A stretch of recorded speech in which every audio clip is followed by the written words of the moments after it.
ഈ നാട്ടുകാർ ഇന്നേ വരെ കാണാത്തൊരു സാധനം കാണിച്ചു തരാം.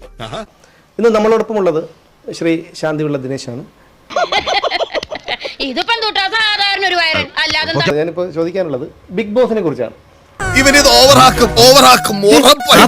താങ്കളുടെ വ്യക്തിപരമായ അഭിപ്രായം ഈ ബിഗ് ബോസിനെ കുറിച്ച് എന്താണ്?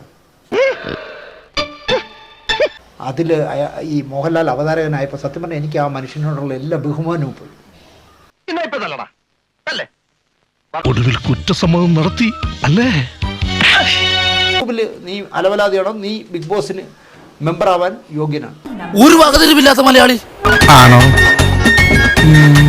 സത്യം. ഞാൻ പേര് പോലും പറയാൻ ഇഷ്ടപ്പെടാത്ത ഒരു അലവലാതി ചെറുക്കൻ. മന്ദബുദ്ധി ചെറുക്കൻ പറഞ്ഞു കേട്ടു, അലൻ ജോസ് പെരേരയൊക്കെയാണ് ഇപ്പോൾ ഇവിടുത്തെ സ്റ്റാർ, നമ്മളെയൊന്നും ആക്കും വേണ്ട. കോവിന്ദൻകുട്ടി, നീ നന്നാവില്ല. അത് താൻ പറഞ്ഞിട്ട് വേണോ ഞാൻ അറിയാൻ? നിങ്ങൾക്ക് എന്നെ പോലീസ് അറസ്റ്റ് ചെയ്തപ്പോ സമാധാനമായില്ലേ? എവനെ അറസ്റ്റ് ചെയ്ത് എനിക്ക് എവന്റെ സഹോദരിയാണ് ഞാൻ കെട്ടിയിരിക്കുന്നത്. എവനെ ആരെങ്കിലും അടിച്ചു വന്നാൽ പോലും എനിക്ക് യാതൊരു പ്രശ്നവുമില്ല.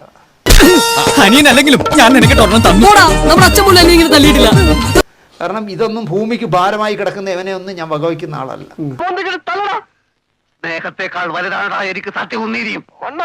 നിങ്ങൾ കാശ് കൊടുത്താൽ അയാൾ എന്തും ചെയ്യും.